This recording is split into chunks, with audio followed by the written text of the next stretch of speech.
Hi, I'm Kesenya and welcome to Guiding Star Astrology. I'm your Astro Weather Girl, here with this week's Astro Weather Report. I'm going to show you how the stars are going to affect your life this week.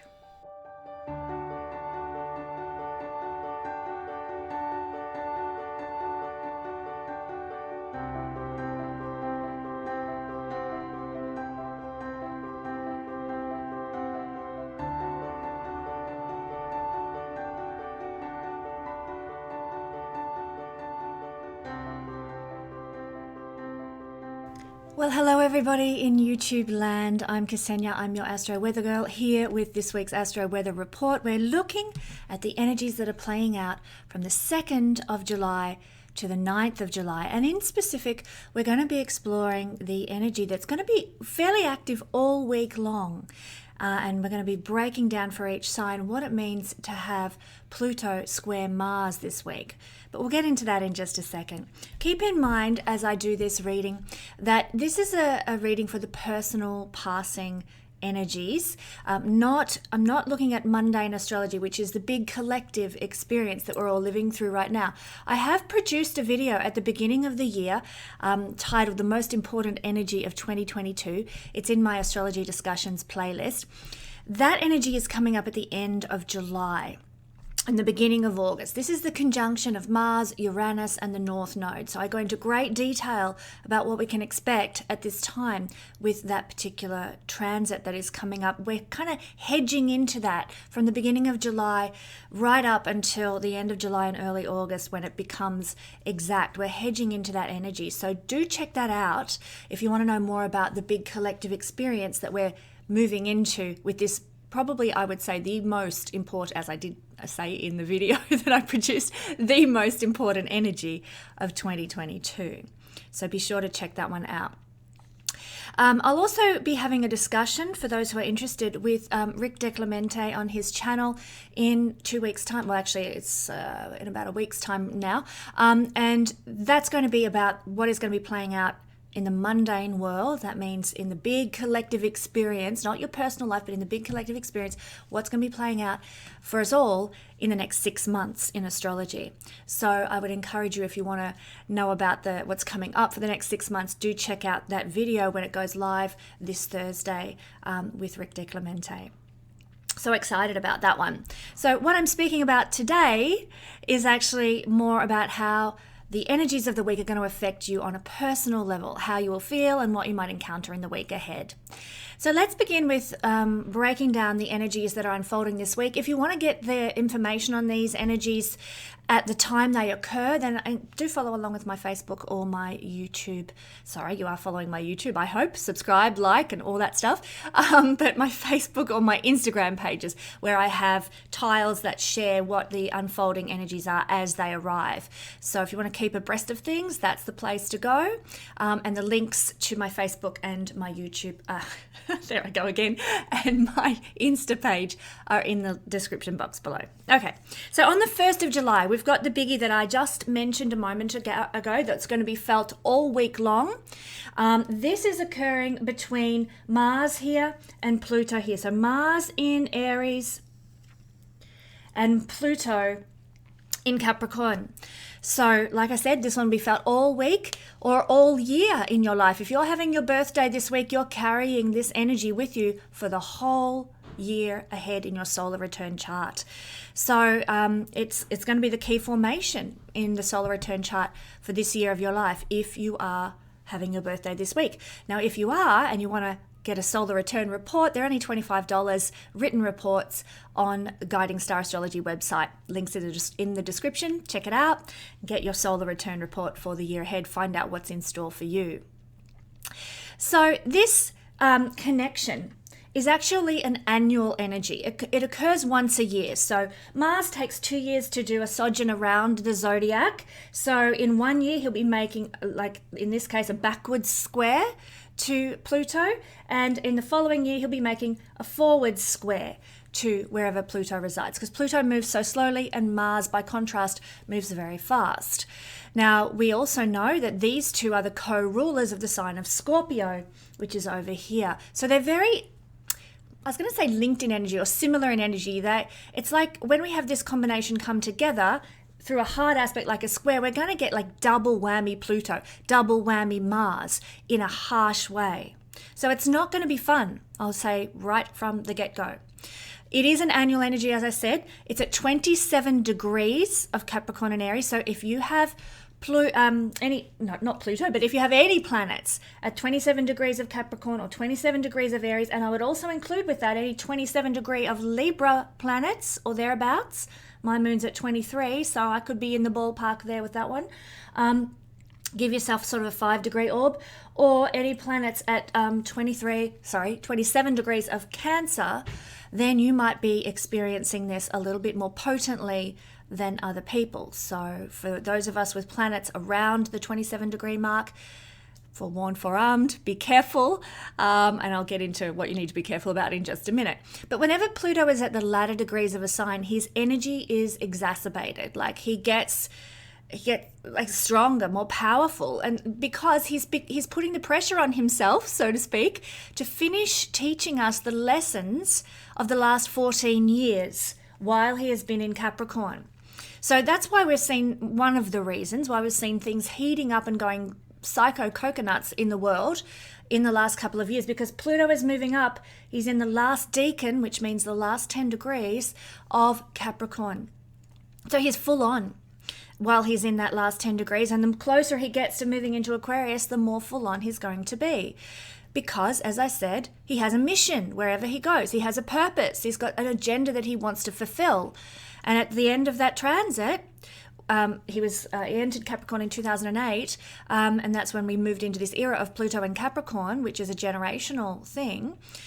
When he moved in there, he began his mission, and now his mission's drawing to a close. He's got to complete what it was he started, which is exposing and composting, let's say, the hierarchies, the structures, the rules, the regulations that are full of BS. And what's he been doing particularly strongly in the last 2 years? He's been exposing all the BS rules and regulations. He's been exposing all the BS hierarchies, structures, and making sure we're well aware of them. So that's what Pluto's been up to. There's many more things that his agenda in Capricorn is all about, but that's putting it in a very small nutshell. So that's what Pluto is up to. He becomes obsessive, he becomes paranoid and ruthless now about accomplishing the transformation that he desires in our personal lives, but also in the collective as well. Mars, over here at 27 degrees Aries, is in his own sign. He's like, in his comfort zone, but it's a feisty comfort zone, because what is the nature of Mars? God of war, feisty, reactive, angry. That's the shadow side. The positive side of Mars is to be energized, enthusiastic, a go-getter, even entrepreneurial is Mars. So that's the positive light side of Mars. But we are looking here at a difficult interaction between these two planets that are pretty damn full on. So Mars is strong and powerful in his own sign Aries, and if his shadow side's being activated, there's a strong and powerful anger, aggression, and reactivity that is being brought about by this. Pluto, whenever he touches anything in the chart by an aspect or in a conjunction, Pluto empowers, shall we say, anything that it touches, for better or worse. So the Mars energy is going to be made more powerful, made more exacerbated. Jupiter expands what it touches, but Pluto empowers what it touches. Like I said, for better or for worse. So we're getting this hard aspect of empowerment to Mars, feisty, angry, reactive Mars in its own sign. Yikes, we thought the start of 2022 had already, hung out its nasty underwear to dry. And here we go with some seriously unattractive Y-fronts with this one. So on the underwear topic, Mars-Pluto square can actually have us removing our underwear very rapidly and very readily, because it's quite a randy energy, quite a sexually desirous energy, where as soon as we get the opportunity, we're into it. Mars square Pluto. Because they're both planets of sexuality and sexual desire and passion. Pluto is passion. And so this hard aspect means like we're ready to go at the drop of a hat. So you say goodbye to ugly Y-fronts and get into it. But in the negative, so that's a positive if you're in a situation where aggressive or energized sexual experiences are desired and wanted. Let's just put out there that there's many situations where that is not desired and not wanted, and so that would be a caution to anyone who is in sort of shady circumstances or difficult circumstances in their lives where something of that nature might occur. Be very careful during this energy, and I would suggest get yourself somewhere safe. Like, for example, if you're constantly in a domestic relationship where there is abuse and violence and rape and what have you, then perhaps it's a good weekend or a good week to go visit your mum, or get out of that situation, or just not be around that person if you can manage to do that. So please take care, because it's like I keep saying, sorry, it's a very difficult situation, and I'm finding difficulty coming up with the words to to address this issue in a tactful way. So be safe is the bottom line. So more of the negatives of this energy, aggression, manipulation, they're part of this dynamic too. So if you're being manipulated by someone, controlled by someone, coerced by someone, if they're planting seeds of destructive thoughts in your mind, if they're trying to make you toe the line with what they think you should be, I'm talking about gaslighting here. I'm talking about overt manipulation as well, not just, sort of the underhanded sly stuff. I'm talking about sociopathy, narcissism. I'm talking about all those things. They all come out now in a really yucky way.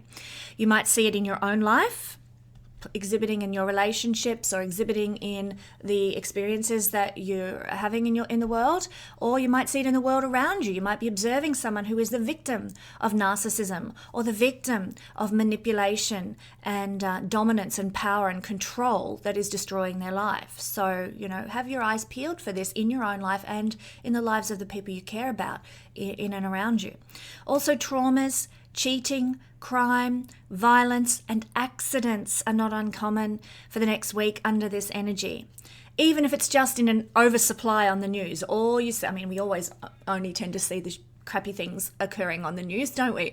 But be aware that there might be more accidents, there might be more violence, there might be more criminal activity. And even if you just see it on the news and it feels like the world's gone crazy with that sort of thing, it's because it's amped up by this difficult, challenging energy. I do like to talk about the positive things and give people hope for the week ahead, but I think it's actually also important, and I feel that astrologers that don't talk about the negative side of things are truly not being of service to their clients and their followers and their audience.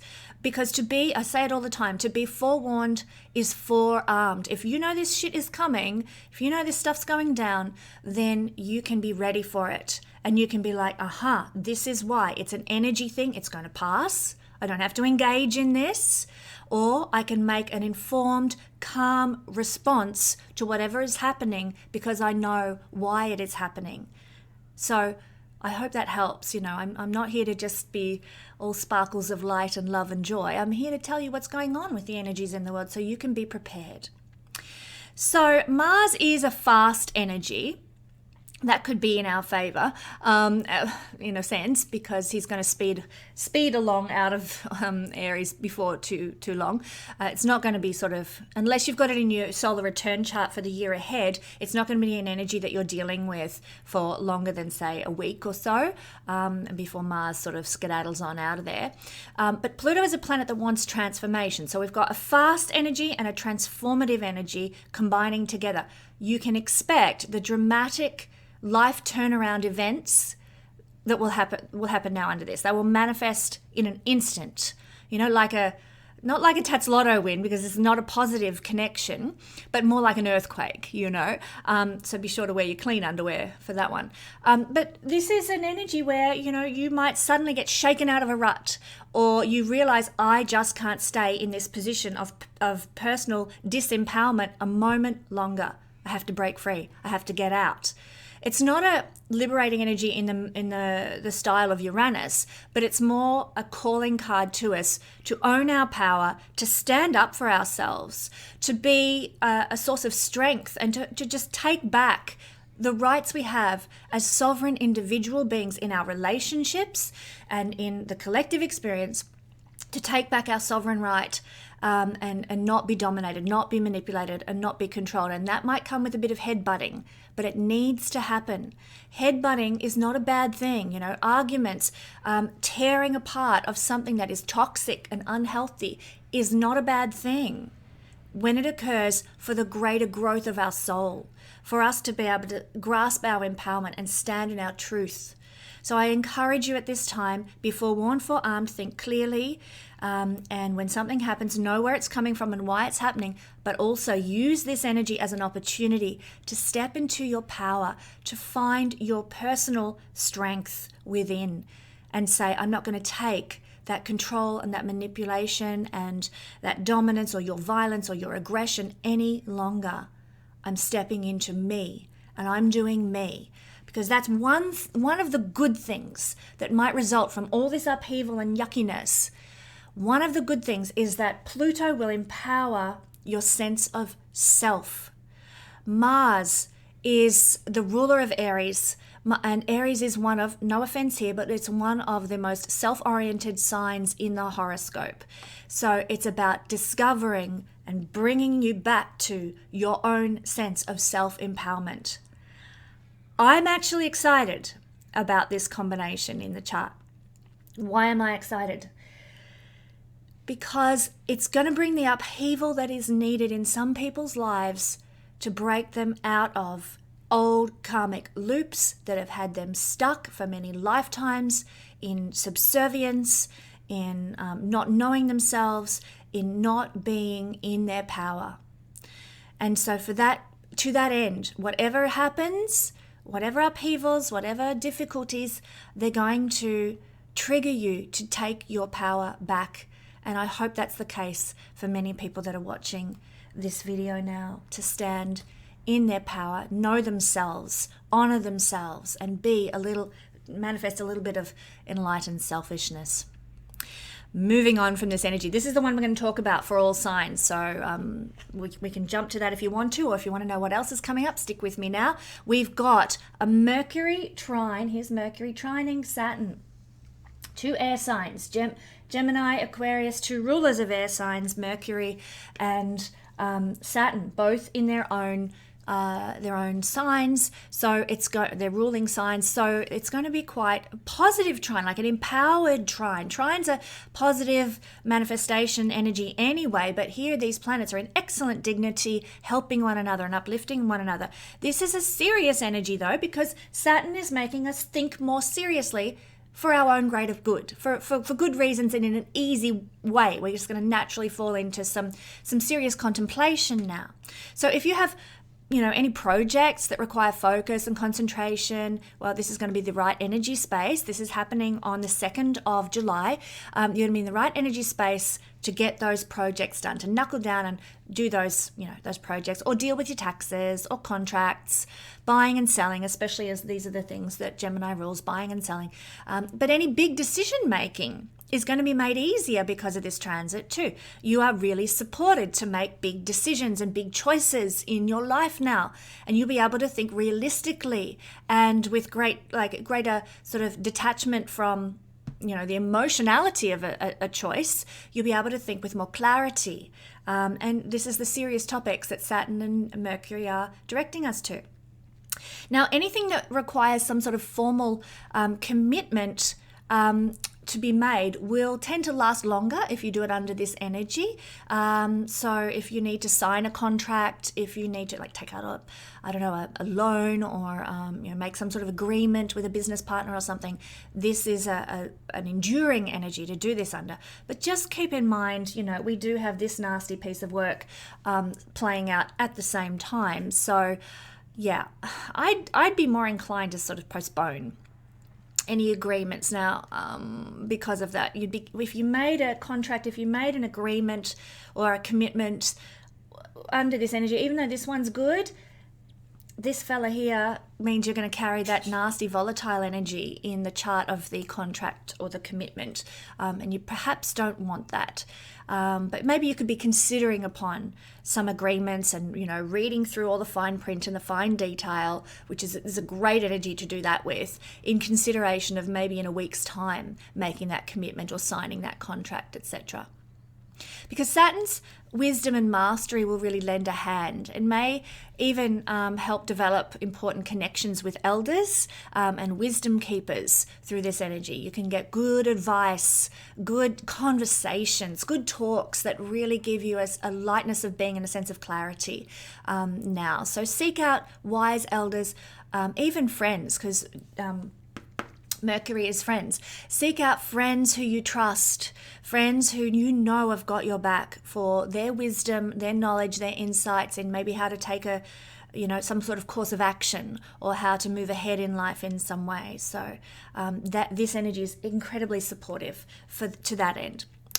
Now, on the 3rd of July, we have another Mercury aspect, but this one's not so flash. This one is a square between Mercury and here's Mercury and here is Neptune. Again, Mercury is in his rulership, so is Neptune in the modern sense. Neptune rules Pisces. So here they are making a square, which is a difficult aspect, a hard aspect, because Neptune's misty nature and its sort of nebulous energy can really confuse things.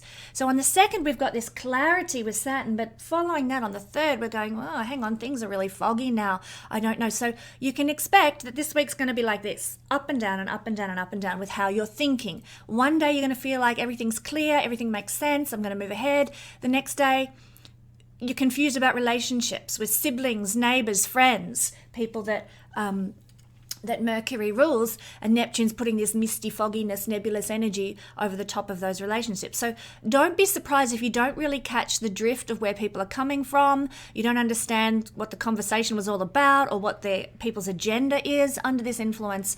The worst case scenario could be that these people, or if you happen to be a Pisces rising or a Sagittarius rising, your 7th house is ruled by Gemini and Mercury. You might be sort of deceived or lied to by your partner, by your, maybe a business partner, might be a spouse, because for those people, Gemini and Mercury rule those things. And here things are being confused, you're being deceived, you're being led astray by either siblings, friends, relatives, Mercury, or for Pisces, Sagittarius, partners in life, confusing you, pulling the wool over your eyes, causing you not to be able to see clearly. Be aware of this.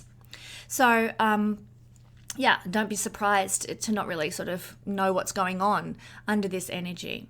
So this aspect can also make it hard to discern what is good for you, hard to know what you need, what is fact, what is fiction, what communications you can trust, and what contracts you should be signing and what contracts you should be leaving. So again, I just reiterate, it might be a good day or a good time to postpone any decision making or any contracts for about a week under this energy, because you'll feel confused and you might sign a contract and then wish you hadn't and go on, moving back and forth. Use this Saturn Mercury energy to consider on contracts or agreements or decisions, to really go deep and ponder them, and then maybe just sit tight on that choice, sit with that choice, allow it to reside within your soul for a few days, maybe 3 days, maybe a week, and then take action on that decision. So go within, explore, take action in time, simply because the energies are quite mixed up this week for those sorts of things.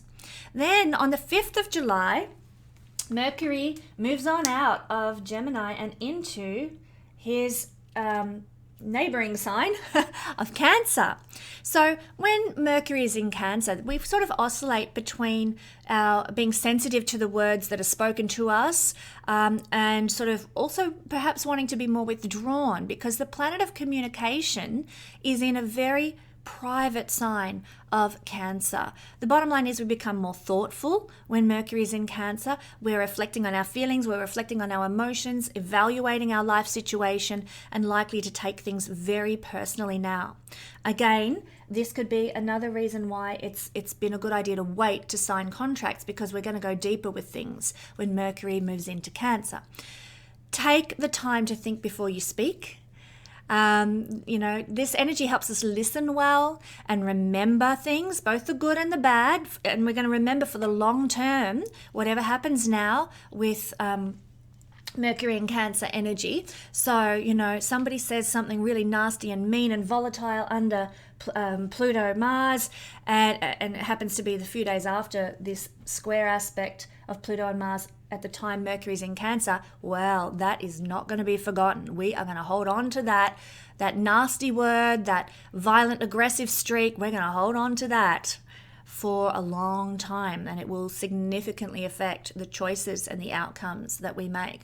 Good or bad words, we will hold on to the memory of that, how we felt about that for the long term. And that can be for, better or worse. So especially I want to point out if there's an emotional feeling tied to an interaction, that's going to solidify it more while Mercury is in Cancer. There's going to be a solidification of either a hurt or an uplifting emotional feeling as well, I will add. There's going to be solidification of that if there is an emotional connection to what has been said, what has been communicated, what has been interacted with. Then on July the 6th, it's a busy week, Mars down here is going to move into Taurus.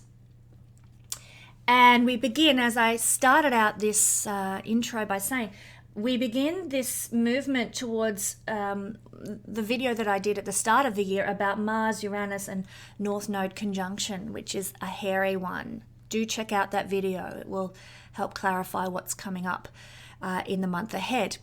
But whoa, when Mars goes into Taurus, things really slow down. It's like you're pulling on the reins of the horse. Slow down there, Nelly. Things really pare back as Mars moves out of his sign Aries and into neighboring sign, earthbound energy of Taurus. Taurus is slow and plodding. It takes its time. It's not in a rush. Aries is just the sprinter at the Olympics. Got to get there and be first.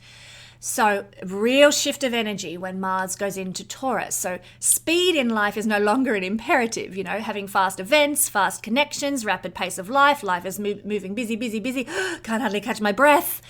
And then he moves into Taurus and it's like, begin to feel calmer, more easygoing, more like I can slow down the pace a little bit. So one thing to be aware of, though, with Mars in Taurus is that arguments, though slow to manifest during this time, this is from the 6th of July, though slow to manifest, they're going to tend to stick in our craw for longer. Because Cancer and Taurus are a bit similar in that they hang on to things. They hold on to, bad feelings, bad thoughts, bad words. So if you, again, have an argument while Mars is in Taurus, it is going to stick in your craw. You might never shed the grudge that is the result of an interaction. It might be there with you forever, for the long term. So just be careful with your words. Be careful with how you interact and how you speak. Now, our energy is often directed into projects that are geared towards security now, because Mars is energy and enthusiasm. So during his time in Taurus, we get, okay, I need to create a veggie garden to be more self-sufficient, and we're going to go do that, and we're do it on impulse. Mars is to do something on impulse, but it's geared towards security and stability, and we don't diddle-daddle around going and building that veggie garden to create more security and stability in our life. We aren't afraid to work for what we want now, and we tend to tackle goals in our life with more diligence and patience now. More perseverance, which is something Mars isn't known for. He's, like I said, he's the sprinter, not the marathon runner. But in Taurus, his energy is transformed a little to be more enduring, energy that is more slow in outcome, more enduring for the long term. So that's a positive, actually, in that sense. And quite delightfully, the planet of sex, moves into the slow and sensual sign of Taurus now, so that can bring about long-lasting encounters that truly tantalize. So lucky you if you are able to experience that. Go for it. Now, on the 9th of July, and this is the final significant energy for this week, on the 9th of July, we have Mercury square to Jupiter. Let's draw that one in. So here's Mercury in Cancer, and it's making a square on the 9th of July to Jupiter in Aries. Jupiter's in good dignity in Aries, actually. Jupiter likes to be in fire signs or water signs. So if you've got something to do, well, this energy can be your friend. You know, just don't be surprised if you bite off more than you can chew, because when we've got a square that involves Jupiter, we take on too much. We overdo it. Yep, we think we're going to do, we're going to run our kids to this and that and the other, and we're also going to fit going to the gym in our day, and I'm going to cook a 4-course meal for dinner, and then I've got to do this for my job and that for my job and this for and we just like got a list a mile long for our busy lives. Mercury, the mundane life, the list's a mile long, and we're thinking, yep, I've got to tick that off.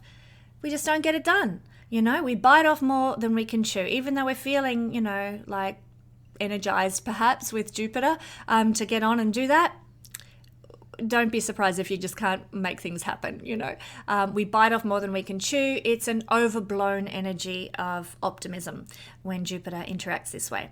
So it's a tricky little square, and it can make us it's nothing to be scared of. Jupiter squares and Jupiter oppositions, they're nothing to be too overly concerned about in life, not the way these guys square Mars and Pluto. But it is a tricky little square in that it can make us very impractical. It can make us overly optimistic, as I've said. It can cause us to adopt also a dogmatic approach that can rub other people the wrong way, especially when we're talking about our beliefs and our ethics in conversation with others. So you might, get someone's back up. Look, however, it does give a very positive, optimistic mindset, and it is a wonderful energy for absorbing the diversity around us in the world and having curiosity. And that's part of the beauty of life, part of the joy of life, to be curious about people and places and things and ideas.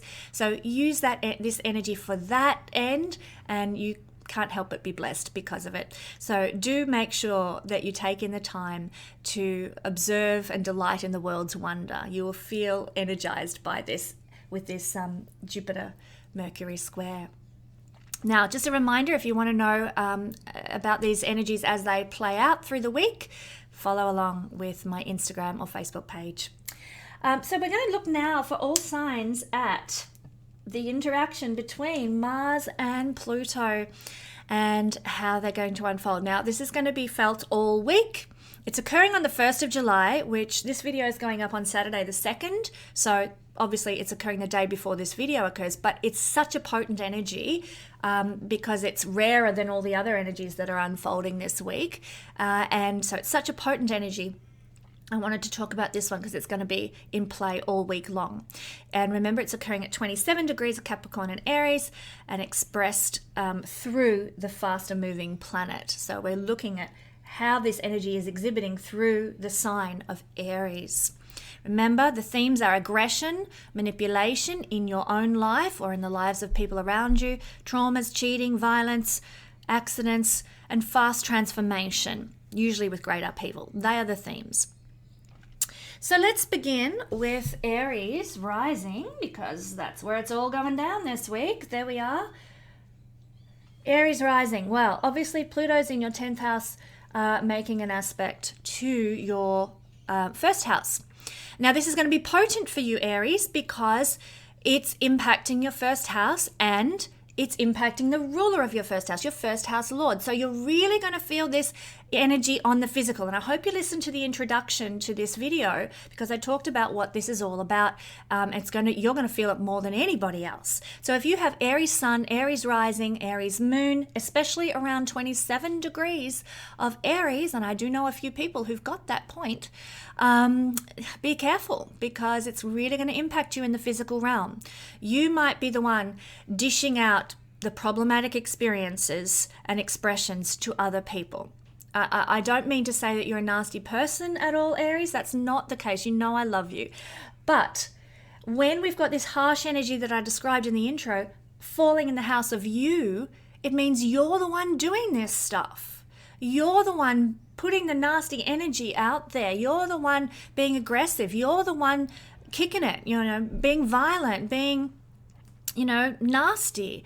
And this is energy. I am not saying that this makes anybody a bad person. It is energy flowing through us and exhibiting. We're just vessels. We're vessels of energy, divine energy. And divine has a shadow and a light side. It's the yin and the yang. This energy is just expressing through your vessel, Aries, this week because of the way the chart is constructed. So I want to just, again, forewarn you, forearm you, Aries, please be careful about what you say to other people. Stop and think.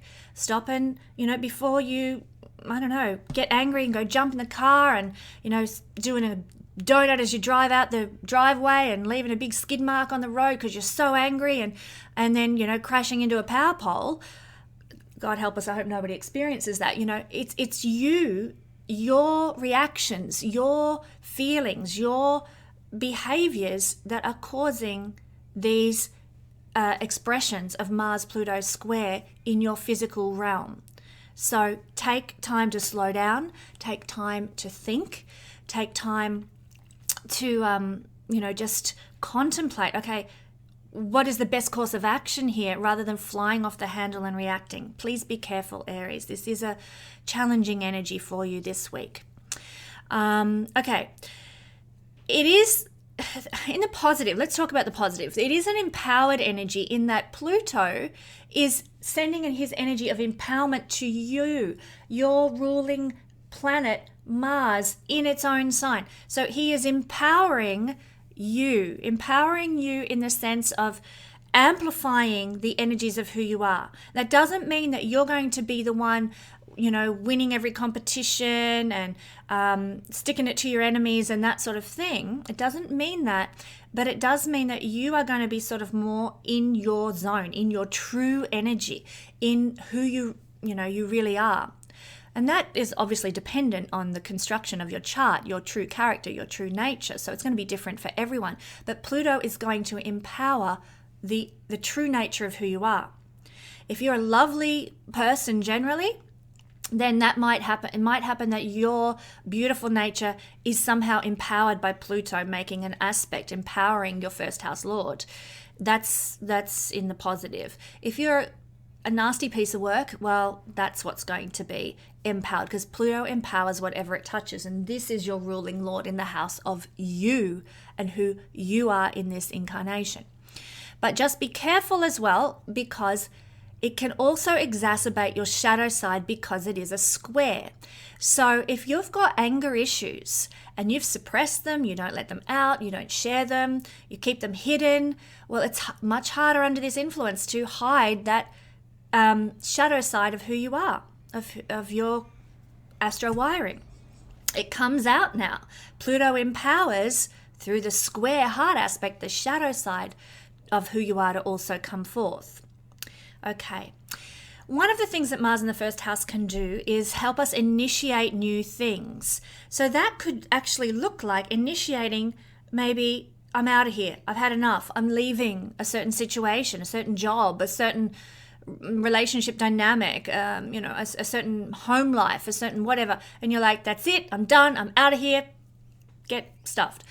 Trying to hold my language back there. That can happen. There's an initiation of something new, but it's going to come with Pluto square Mars, aggression, breaking out, breaking free. Mars is to cut. So something is being cut out of your life this week, Aries people, sun, rising, moon people. Something is being cut out of your life this week because there is initiation and an empowerment of doing something new. Mars is to cut and release. Boof, it's done. So physical effects, be very cautious because it's a time when accidents can occur, but it can also indicate that there's fast transformations of the body that are occurring as well. Be especially careful if you have your moon at 27 degrees or your ascendant at 27 degrees because you are more likely to experience bodily things, maybe an accident, maybe, Mars is to burn, you might burn your hand on the barbecue or something like that. Be careful of that sort of thing. If you've got your moon, especially if your AC is there, if your moon is there, well, you could be the one experiencing the volatile, violent emotions where you just want to break out and stick it to them and give them hell because your emotions are just so like a Coke bottle shaken up and the lid taken off. The emotion just got to come out. Also, just to conclude your reading, Aries, heavy reading, I know, I'm sorry, but that's the energy, so it is what it is. First impressions are always given by the first house. So your aura, your energy is going to be carrying the energy of this week. People who you meet this week for the first time might encounter you as somebody who is manipulative, angry, volatile, violent. Okay? So forewarned, forearmed, I hope that helps you to deal with the energy and to put some consciousness around it, because consciousness is our key to overcoming challenges in life. Being aware, having an awareness, having knowledge, bringing subconscious things into the known, the reality. So I hope I've done that for you now. If you know what's coming up, you can be prepared and it doesn't affect you so dramatically. Taurus rising, sun or moon people. Okay, well, you guys have the square from Pluto to Mars falling in the 9th house to the, the 12th house. So this is where there's going to be, it's through the 12th house that there's going to be fast transformations that occur in your life, usually with tremendous life upheaval under this influence. Traumas, cheating, crime, violence, accidents through the 12th house energy, aggression and manipulation in your own life or in the world around you. So that's what we're all experiencing this week, but it's playing out for you through the 12th house energy. And of course, the ruler of the 12th house is in the 12th house. Mars in the 12th house. So extra powerful and potent, this energy now. It's very difficult to get a grasp on. We might feel like things are really out of control. We can't understand why we're feeling the way we are. We can't understand why we're reacting the way we are. Things are hidden from us. They're a bit mysterious. This is a house of things that are hidden from us. They're secrets. They're like the subconscious realm, the iceberg that sits below the water. That's what it's like. So we're feeling all these volatile, crazy emotions. We want to get violent. We want to get aggressive. We want to get angry. We don't know where that's coming from or why that's there. Well, often I have to say it's coming from past life stuff. This is the house of past life. So it could be that ancestors on the other side are pulling the strings that are making you react in a certain way. And look, it could be for your greater good, Taurus, to feel pushed, like your buttons have been pushed, because it can help get you out of stuck situations. It can help get you out of things, circumstances where things need to change.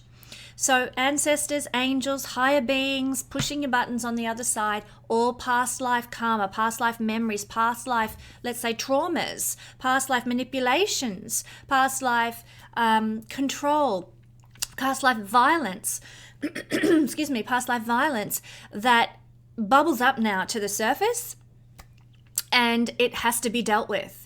That is what is happening with this energy. Your buttons are being pushed so that you can deal with stuff from the past, from past lives, from karma, and let it go.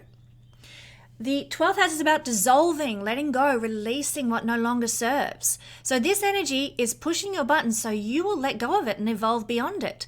Now I have to say, Taurus, you're a stubborn sign. You know yourself, Taurus rising, sun, or moon sign.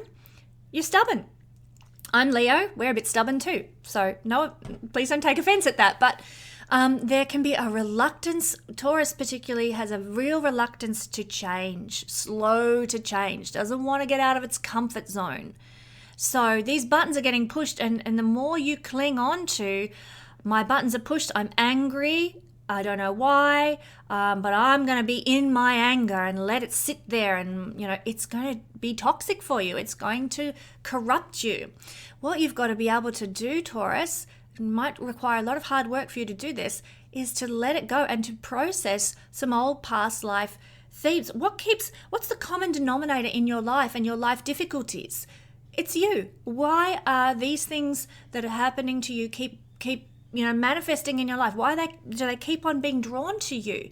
Now, this could require, excuse me, a lot of psychological research. So if your buttons are being pushed this week and you decide, I don't want to sit in this toxic energy of anger and aggression and, I want to control and I want to manipulate other people, if you don't want to sit in that, then I would suggest going and finding a really good psychological counselor, doing a past life regression, doing some sort of therapy work like art therapy, dance therapy, music therapy, and exploring where all this shit is coming from so that you can release it and let it go. Because that's why the buttons are being pushed. So you know that shit is there. You've got to address it. Time to do it under this energy. Time to put the action, Mars, into letting go of that old past life karmic loop that you're stuck in, that's destroying you and destroying everybody else around you and their lives. This is a moksha house. This is a liberation house. So some letting go needs to occur. And this includes any dissolving of material, physical world things. It's about practicing acceptance in order to get the benefits. A house of alchemy. The 12th house is a house of alchemy where we learn to do this. So that's why all this stuff coming up is occurring, so that you'll deal with it and let it go. So you might have some visions at this time. Maybe you might have dreams about sort of violence and abuse, or forebodings, signs, omens, to be careful of, like watch out for, crazy drivers on the road. You get an omen, or maybe I shouldn't go down this road because I think that there's something not going to be good down that road, so I'll take this direction instead. Listen to your intuitions, watch for signs and omens, feel into those forebodings that you've got, trust your intuitive feelings, because there's a lot of karma going on with this interaction. Now, as I said, there might be some dreams that come up in your night dreams, that are scary, that are, and it's probably your subconscious processing a lot of this past life BS that is present within to set you free. So, don't be too perturbed by those sorts of dreams. It's hopefully processing it and passing it out of your system in some way. You are going to be highly sensitive this week. Be careful and wary that your buttons get pushed easily.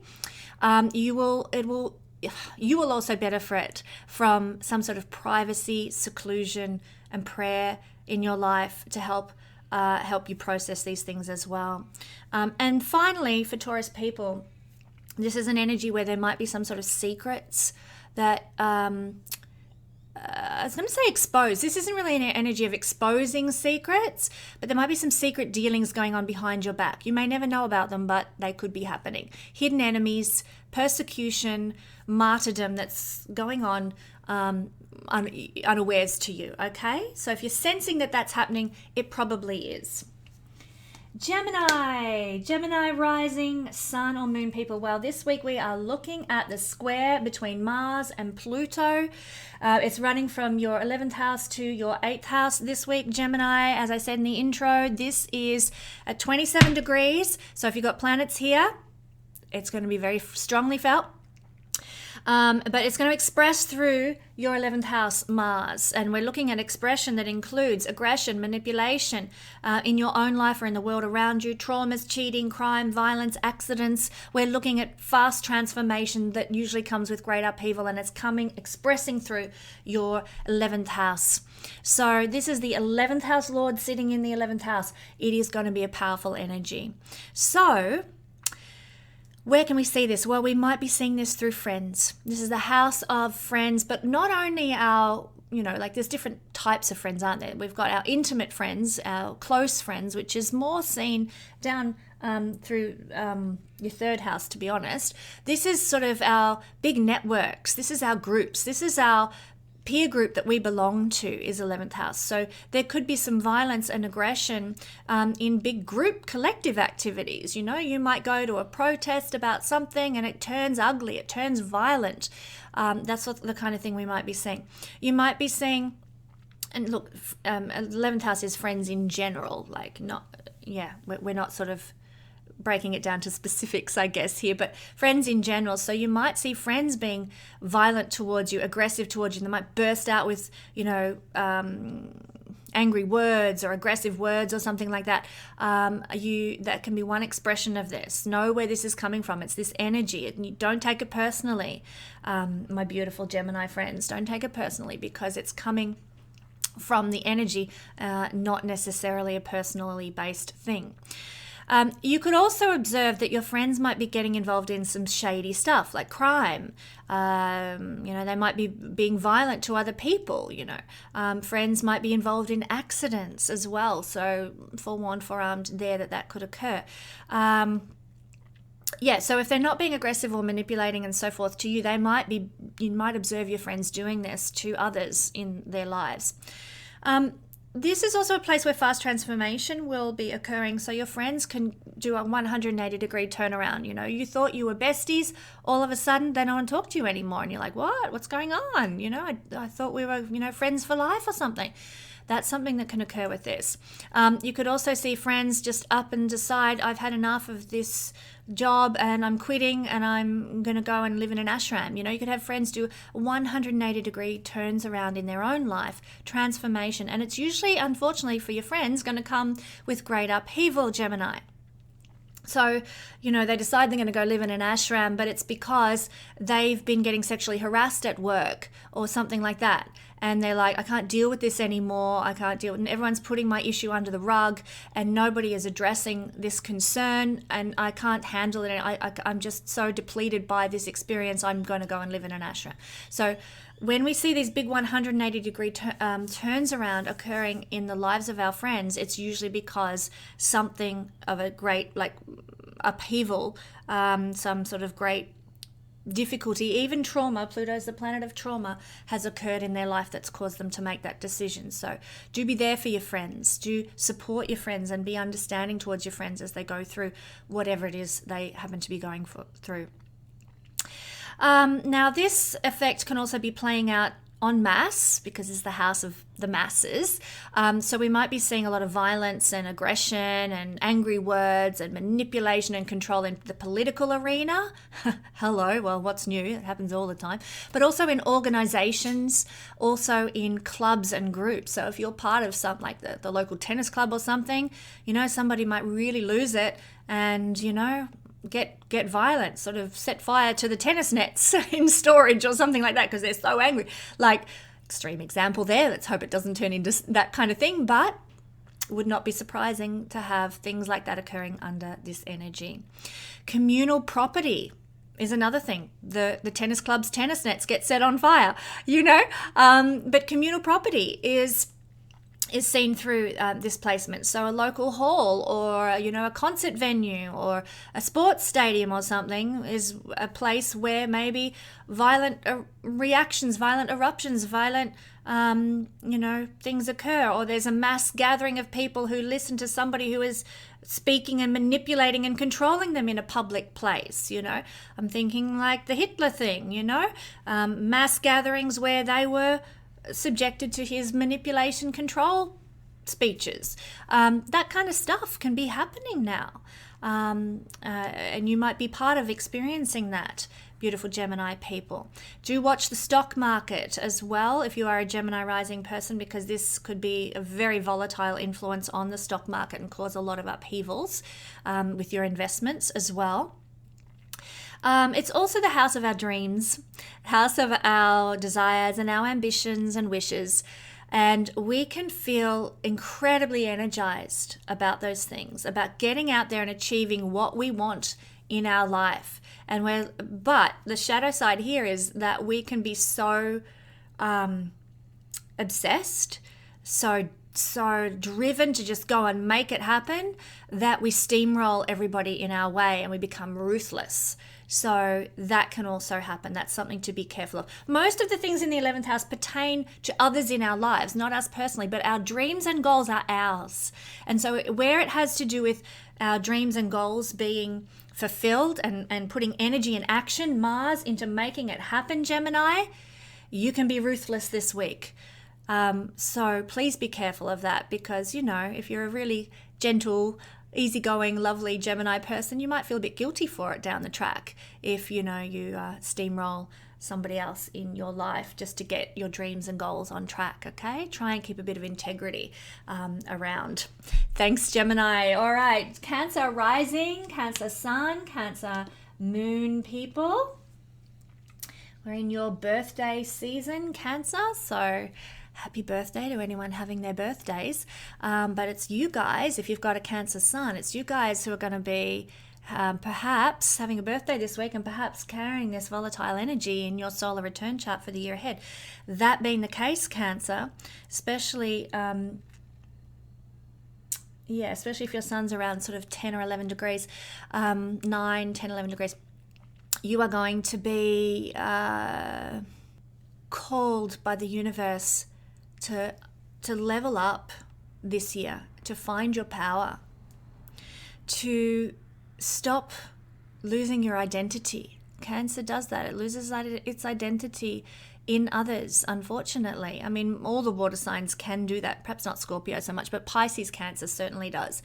And I want to encourage you, Cancer friends, this energy in your solar return chart, if you're having a birthday this week, is saying it's time to take back your personal power this year. It's time to own yourself and your right to be you on this planet, and not to have to be the nice guy, Cancer, not to have to be the person who is subservient to others all the time and pleasing of others all the time, just to be seen as a nice, good person.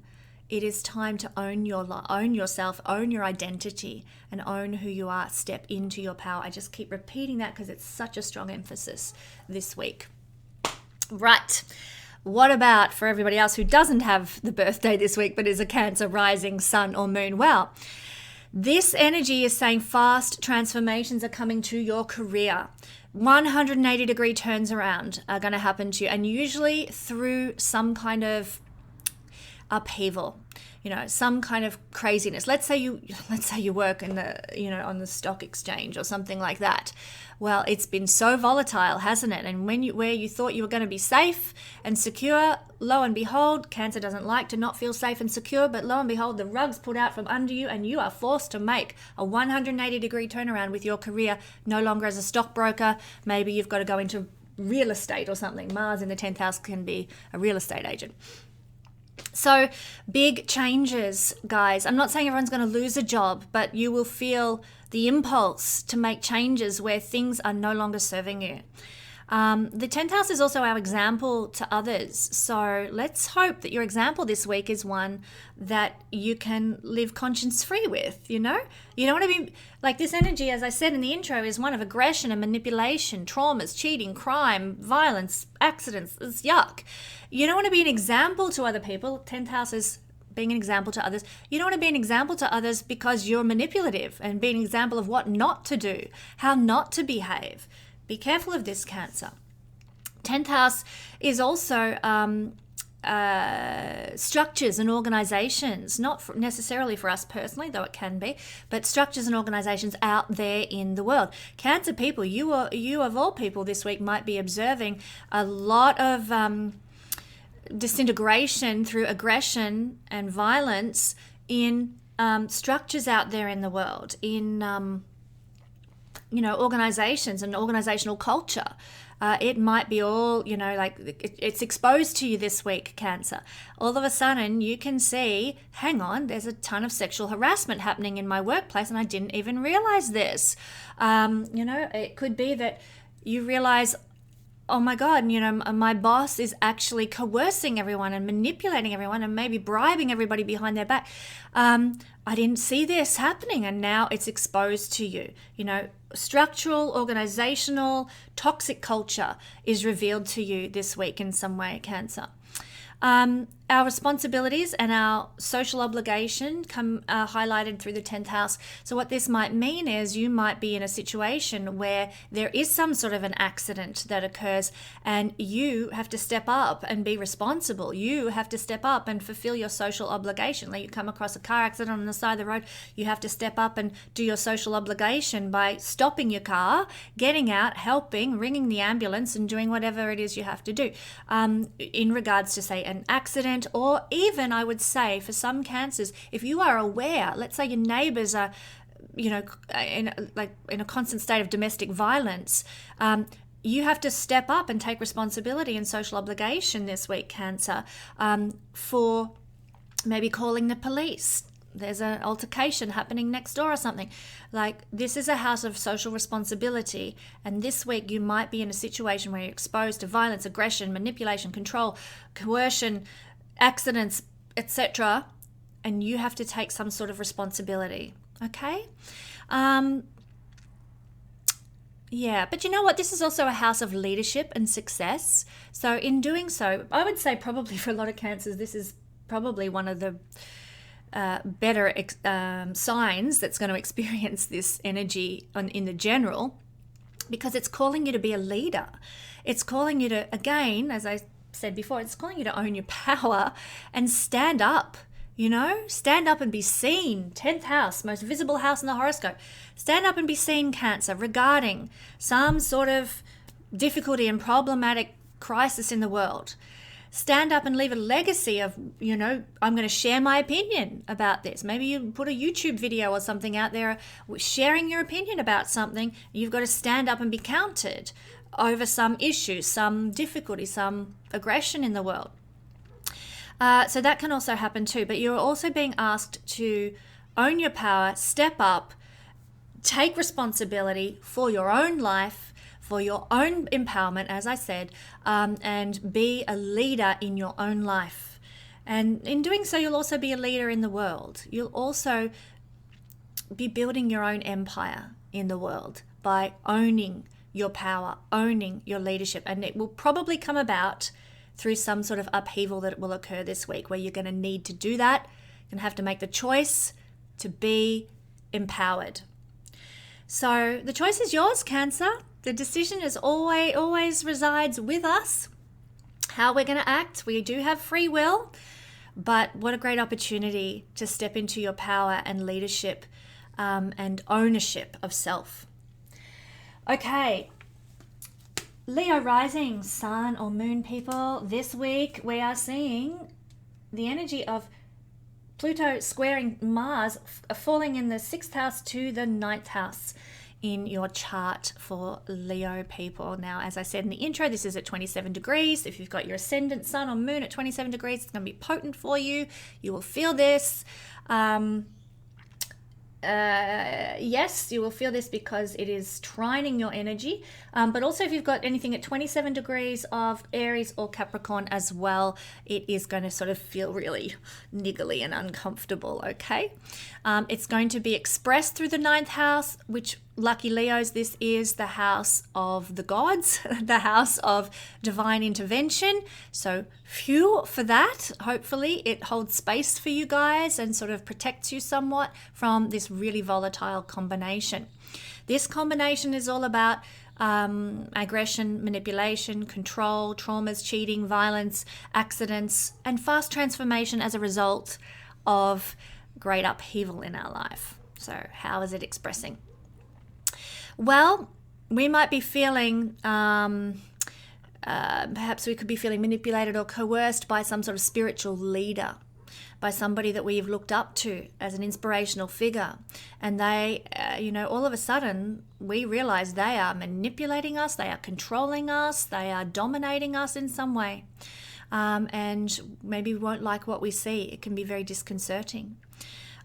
We also might see out there in the world or on the news or something that maybe spiritual leaders or gurus of some sort, people we respected, not celebrities, but people with a bit of substance, we might be seeing those people involved in some sort of aggression or violence or crime that could be exposed now under this energy, which not so pleasant when that happens. There's a lot of shattering of illusions when that occurs in our life.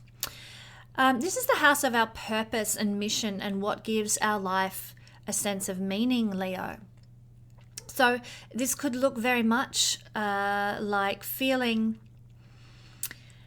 I was going to say frustrated, but that's not really perhaps it. There's perhaps a transformation of what is meaningful to you. You might have been going along with life thinking, I'm a nurse, I'm helping people, and that gives me meaning, that gives me purpose. Well, lo and behold, if you're triggered through this transit, you might decide, what?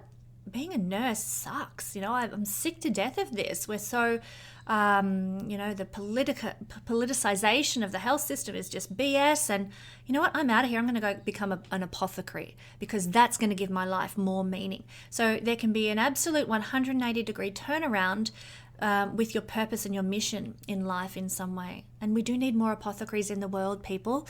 So if you're inclined that way, please, please, herbalists and people dealing with natural remedies, please bring that on. Okay, 180-degree turns around through that relate to our belief systems and our desire to understand and find the truth, freedom, and liberation. So it's going to come through upheaval. You will see things happening in the world and you go, hang on, I thought this was the truth, but now the blinkers have fallen off, and I actually think this is the truth. A lot of awakenings for Leo people, a lot of awareness coming to Leo people this week as they are Mars is to cutting out old shitty belief systems and ideas that are not truth. And that can be confronting to some people, maybe who've built their life around certain belief systems and certain ideas, and to then suddenly find out that they're a load of hogwash can absolutely decimate your spirits. So be prepared for that as well. There's some significant cutting out of your life here, Leo, some belief systems. But it's going to bring more expansion of your understanding. Unfortunately, it's coming with a bit of upheaval, a bit of a shock to the system. Okay, this is also the house of higher level studies and higher perspectives. So if you are somebody who's attending university, if you are somebody who is maybe like involved in some sort of teaching or learning or research or something of like a thesis kind of stuff, it's in those circumstances, and perhaps with other university students or lecturers or what have you, that you might notice some violence, some aggression. Maybe there might be some accidents with these people. You might go to the uni campus or to the library at uni for the day, university, for people who don't abbreviate that word, to the library for the day, and you might observe some sort of crime going down at the library, or some sort of accident that occurs on the university campus. Okay, so that can happen, big upheavals in that way. This is also the house of the second life partner, I will point out. If you are a Leo person and you have had a contractual relationship with someone, be that a marriage, or you've had a house together with a loan together or something like that, or you've had children together, if you've got a contractual relationship that's ended and over, and you're now looking for your second contractual personal relationship in your life, it's seen through the 9th house. And I want to encourage everybody who is in that Leo and in that position looking for a second life partner to pray for your second life partner this week. Because with this energy, they might be subject to some sort of violence. They might be subjected to some sort of aggression, manipulation, control, dominance, some really, let's call it evil energies happening, sort of manipulative energies. They might also be going through a massive transformation of self, and they need your prayer support. Whether you've met them or whether it's years before you're going to meet them, pray for them now. They need, because time is irrelevant in the spiritual realm, pray for them now, because they need your love and light surrounding them this week with this energy, okay? I'll certainly be praying for mine, whoever that may be. The energy of the 9th house also has to do with court cases, high court. So there could be some manipulation, violence, aggression, underhanded tactics going on in a court situation for you, Leo, this week as well. 9th house can also bring us eureka moments, especially with this fast energy of Pluto square to Mars, fast energy of eureka moments and deep understanding. But as I said, it's going to come through experiencing some sort of shock to the system, some sort of yucky experience that causes upheaval in your life. And if you're traveling, Leo, this week in some sort of long distance travel, please be careful, actually. This is not a nice energy for that. I'm not saying that you're going to be subject to accidents here, but, there could be just problems. There could be, I don't know, like traumas involved with long distance travel. Let's say you let's say you go on a big long drive and you're traveling from Victoria to Queensland to get away from the shitty cold winter and go and soak up some rays in the sun in warm Queensland. And you're halfway there, halfway up the Newell Highway, and lo and behold, the car pops a tire, and it's the middle of the night and you're stuck there all night and it's icy cold and freezing, and you're shivering in the car because you haven't got insurance. Traumas that involve long distance travel. Okay, so it doesn't have to be accidents for everybody. It doesn't have to be let's say death inducing circumstances, because that's not necessarily what this is talking about, but it's talking about traumas through violence and accidents and difficulties. Okay, so I've just given you a scenario of what it could look like. You go through a traumatic, harrowing experience to do with some sort of long distance travel. Not everybody's going to experience that, Leo. Not everybody is doing long distance travel, but some of you may. So listen to your gut on that one, whether it's better to avoid some long distance travel and postpone it. Just don't freak out. Just listen. What's my intuition telling me? I think I'm going to be all right. Fantastic. Do that trip to Queensland then. I wish I was going with you, quite frankly. Sick of this cold weather. Okay. Virgo rising sun or moon people. Well, the energy of Pluto square to Mars is falling for you. In this case, in your 8th house is where it's being directed, and this is a difficult house to be having this violent energy expressing through, because the 8th house is crisis energy, and this is a crisis inducing aspect, Virgo. So be forewarned, forearmed, be careful about where you go and what you do and who you're hanging out with, and don't stay at home buried under the doona and never leaving. You've got to live your life, but if you have to make a choice between a circumstance that's a little bit hairy, a little bit scary, and between a choice that feels comfortable and right, then go with the comfortable and right, and leave the am I going to walk down that dark alley there and it looks a bit seedy just to get to that restaurant quicker, or will I take the long way around? Take the long way around. Simple as that. Okay, because this is an energy of trauma, cheating, crime, violence, accidents, aggression, manipulation, but also fast transformation, which can be a good thing, and it's going to happen in the blink of an eye for Virgo people. This is a fast energy, 8th house, with a fast planetary change represented here. So it's going to come with a great upheaval, but it's going to come so quick. For those women who've had babies where the baby just was out in 5 minutes, it's actually a little bit traumatizing to the body because it just comes so fast. And that's what this is a bit like, the shock of it, the quickness of the change could be just leaving you reeling and overwhelming, Virgo, okay? So it could really change your whole life direction, your whole purpose, your whole, everything just changes in the blink of an eye with this energy. It is a house of secrets, but usually the 8th house is secrets that we know about, not that we're unaware of. It's not like an iceberg where you don't know how much of it's below the surface. This one you totally know. It's the skeleton in the closet. And so 8th house energy is, how shall I put this? There could be some sort of trauma, crime, violence, rape, aggression hanging around in your closet, like the skeleton in the closet. And look, there might be something going on I'm not saying that you've experienced that, but maybe somebody in your vicinity, someone in your life has experienced that. And you're subconsciously, you're aware that it's going on. It's going on. This energy might highlight that. I would encourage you, because it's a highly intuitive house, the 8th house, I would encourage you, Virgo people, to trust your gut. If you're getting a sense of that sort of thing happening around you, trust your gut and research it, explore it, and find out, is this truth? Is this real? Is this what's really going down? Because it's likely that your intuition and logic on these points will be on point this week. Okay, some Virgo people might be cutting out a partner this week. This is a house of divorce, one of the houses of divorce. There's sort of different stages of divorce and they're all seen through different houses. But this is the house of, that's it, it's done, it's dusted, let's divide the property.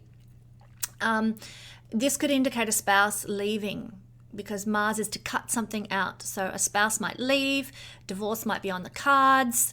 That could be happening under this energy, but it's likely to come with a lot of upheaval, a lot of trauma, a lot of frustration, and you know, maybe even violence from a spouse who's being left, who doesn't want to be left. Just be aware of that. One of the good things, let's talk about some good things. I'm trying to forearm you about the challenges ahead in this week. But one of the good things is this is a house of sex. And if you're in a safe and loving relationship, then your sex life could be just on fire this week. Lucky you. One of the good things about this. But if you're not in a sexually loving, supportive relationship, if you're in a violent, abusive relationship, Virgo, friends, get out this week. Go visit a friend. Get far away from your partner this week if you are in a traumatic relationship or, you know, love dynamic or something, because this energy could result in some sort of like date rape or, just generally violent and yucky sexual experience that you don't want to have to experience, obviously. However, the 8th house is a house of renovation of the self. It's the house that correlates to the imagery of the phoenix bird, you know, rising from the ashes. I keep thinking about the second Maleficent film whenever I speak about the 8th house.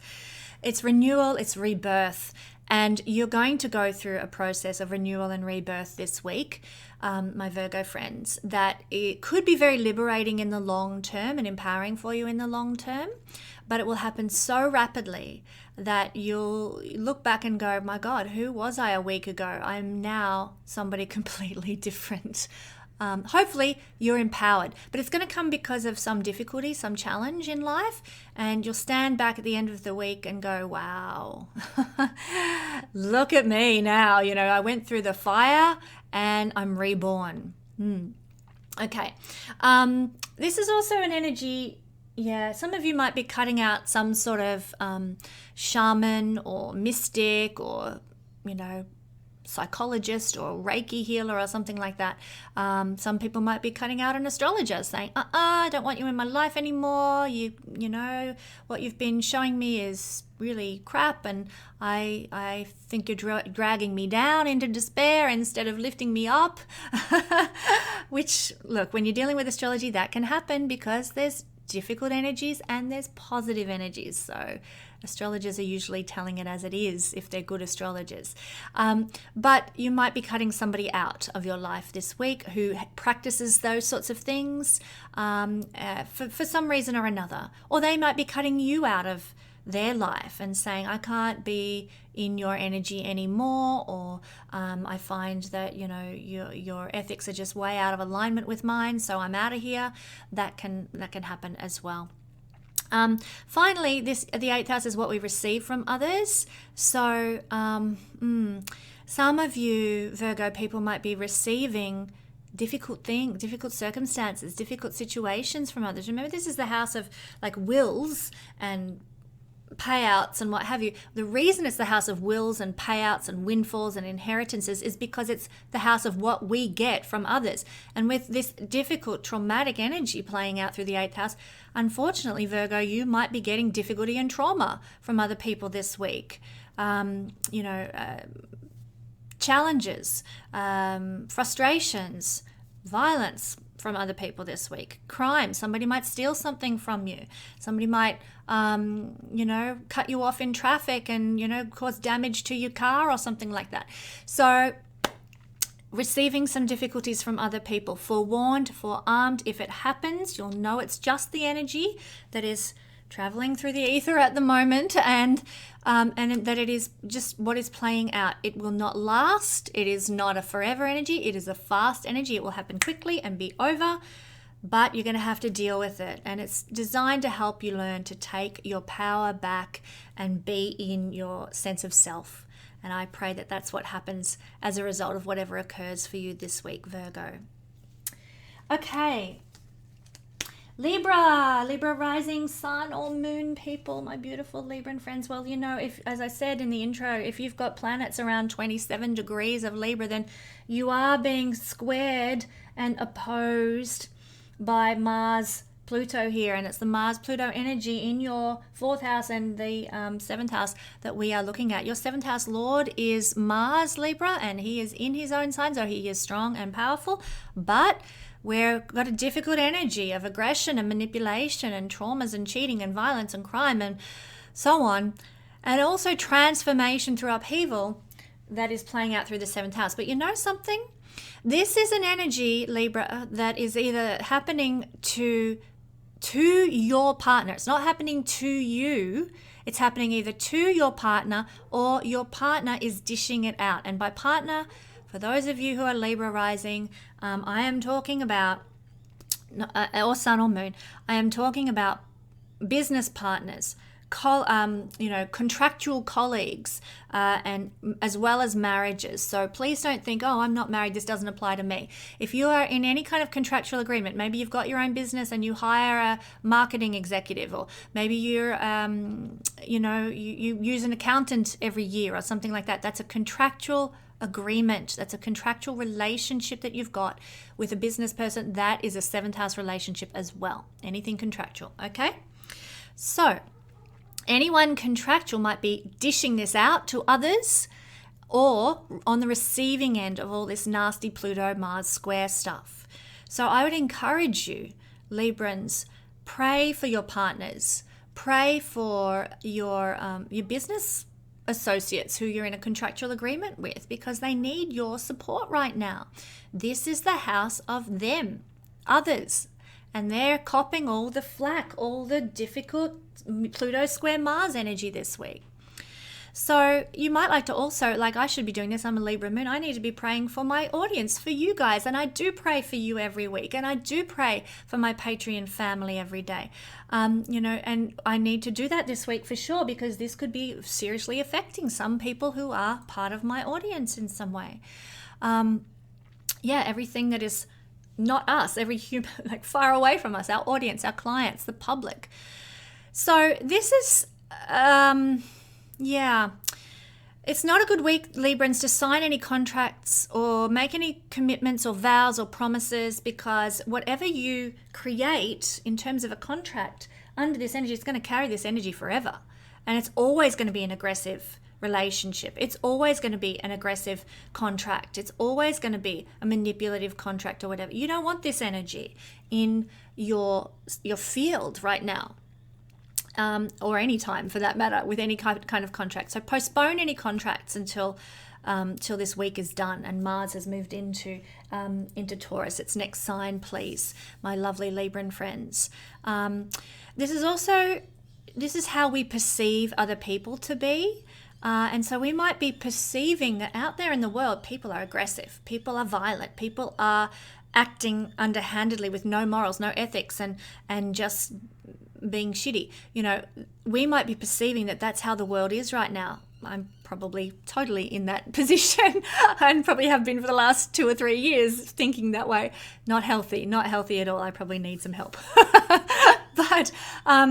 But this is the energy of this week. So you might be thinking, I just want to stay away from people because people are violent, people are manipulative, people are coercive, people are nasty bitches, you know?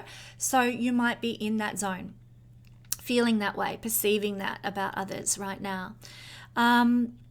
This is also the house of how we act in business dealings. So again, another reason to steer clear of business dealings and contracts and vows this week, Libra, because you might be acting aggressive or manipulative in your business dealings, okay? You mightn't realize it, and Librans, usually have this beautiful demeanor and way of dealing with people in the world, but this week it could be a little bit fraught because of this energy.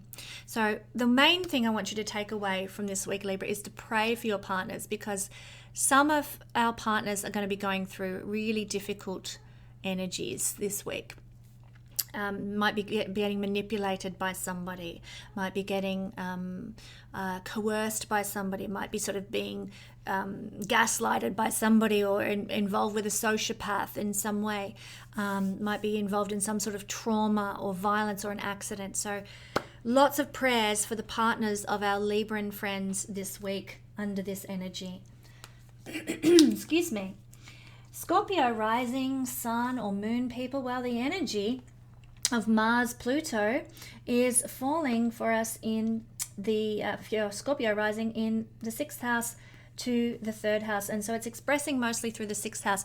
Do you have planets around 27 degrees of your 6th house Aries? This is going to be very important for you, Scorpio, if that's the case. Now, this is a difficult combo where we see more aggression in the world, more manipulation, traumas, cheating, crime, violence, accidents, but also fast, quick transformations. And it's happening in the 6th house, Scorpio. Please be careful, Scorpio friends, because enemies are going to be violent this week. Enemies are going to be sociopathic this week. Enemies in your life are going to be aggressive and manipulative. So you guys need to be very careful. This is the house of open enemies. It is on. Okay? Act with wisdom, act with caution. Forewarned is forearmed. This is also the house of our victim mentality, and it could be through some trauma or some violence or crime that you might be feeling like you're a victim. And poor me, why does this always happen to me? And, boo-hoo. Look, I've been there. I've been, boo-hooing over some things this last week. And, it's not a healthy place to be. It's not realistic, and it's pretty low-level energy. So if you are exposed to some sort of difficult trauma this week or circumstance, try not to go into the victim mentality with it, because it will bring your vibration down. Try to see it for what it is. This is the universe trying to get your attention in order for you to take your power back. Just maybe stand up to that enemy in a healthy way and say, I'm not going to deal with this anymore. Maybe to if you're involved in some sort of an accident, realize, I've been pushing the limit for a long time. Maybe I was, burning the candle at both ends or something like that. And this accident then occurred. What can I learn from this situation? What changes do I need to make to my life so that I have better work-life balance and don't end up in this sort of situation again? Use this as a learning tool, not to go into I'm a victim. It's not fair. What else? This is our karmic house, where we burn our karma.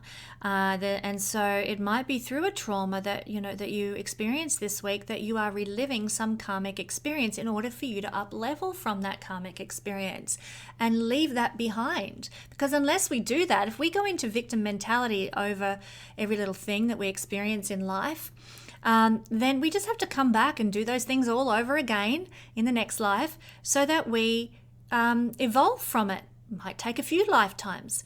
Well, the better option is to say, I'm not going to go into victim mentality. I'm going to see what the lesson here is in my trauma, to burn my karma and leave and excrete that old dynamic that I've been buying into.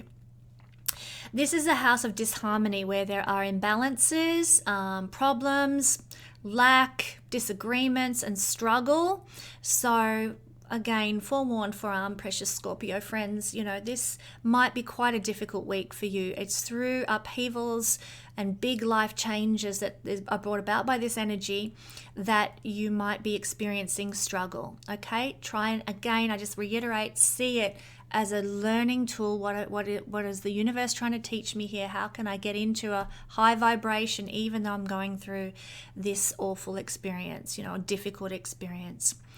It could cut out, and this is positive in this sense, you could be empowered to cut out certain nasty things out of your life. Toxicity would be one. Mars is to cut. You might be cutting out toxic foods, toxic people, toxic circumstances. If you're rising into your power, as we are called to do under this energy, you might be cutting out things that keep you depleted. Bad eating habits, bad exercise routines, bad sleeping habits, or something like that. So be humble. Realize where change needs to occur. Don't sort of cling to old ways just because you've always done them.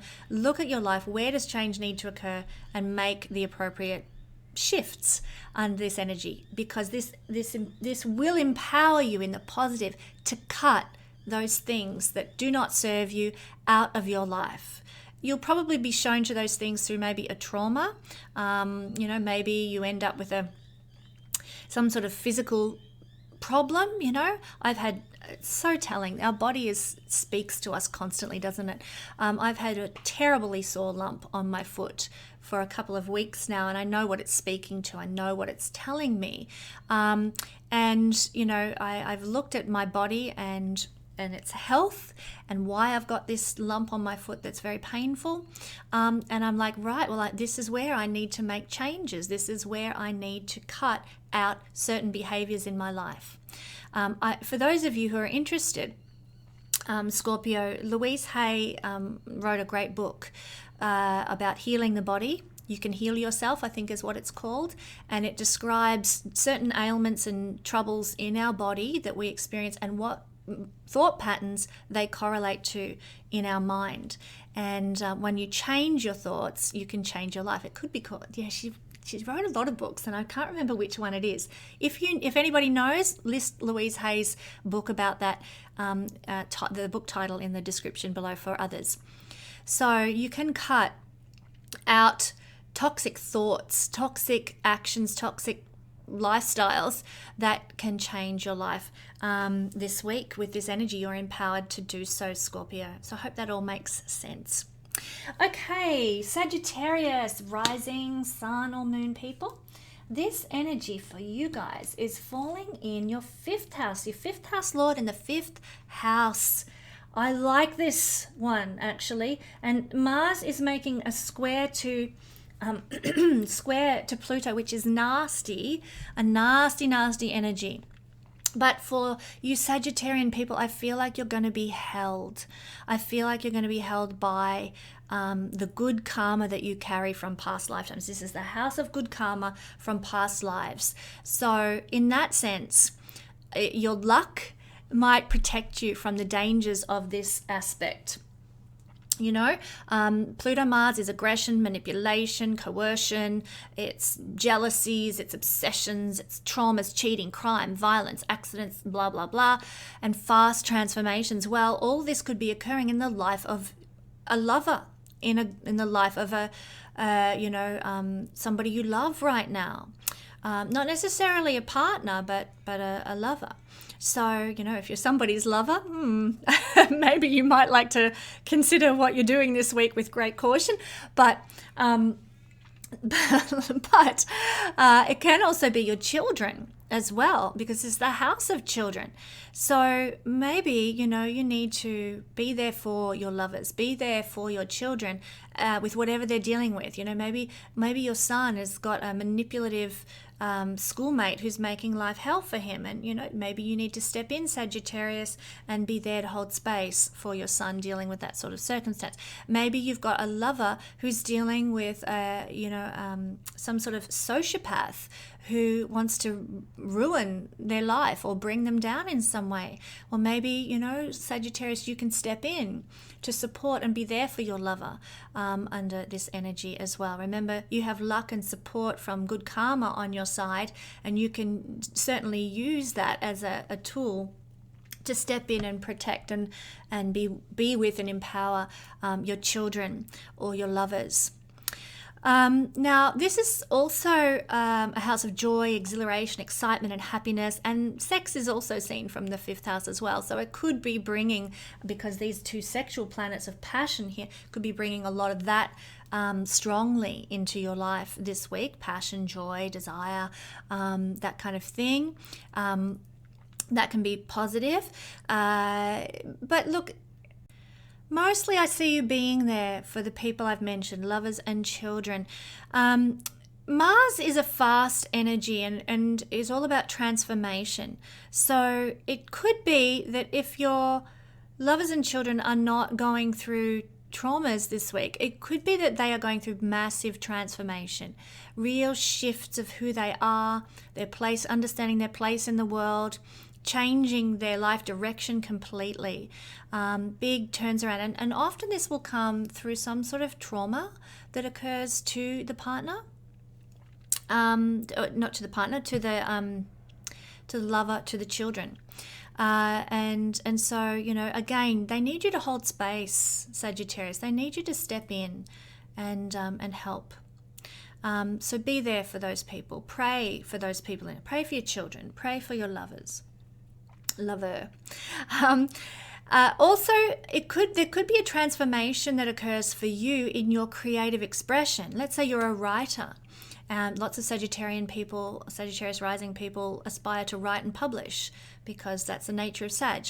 And with fifth house has to do with creative expression. Your creative expression could be going through a 180-degree turnaround. Maybe you've always written spiritual books and that's been your thing. And then something happens in your life, some upheaval, some change, some trauma occurs because of this dynamic. And you're like, that's it. I'm not writing spiritual books. I'm going to write a novel. I'm going to put my thoughts about spirituality into a novel instead. And you have a 180-degree turnaround in how you are expressing your creativity through some sort of upheaval that occurs in your life, and you change how you're expressing yourself through some upheaval, through some trauma that unfolds this week. Okay, so that, like I said, you are being held this week, thankfully, Sagittarian people, because I know you've had some rough times over the past couple of weeks. You're being held this week, and by good luck, good karma, and so the upheavals that do occur, and they will occur, they're going to bring positive outcomes for you in your creative sense, but also they might lead you to a place of joy. And because Mars, this energy is to claim our personal power. And in doing so, if you're able to do that this week, Sagittarius rising, sun or moon people, if you're able to do that this week, you are able to then move into fifth house energy, because your fifth house lord is in the fifth. Fifth house energy is joy, confidence, and excitement about the future.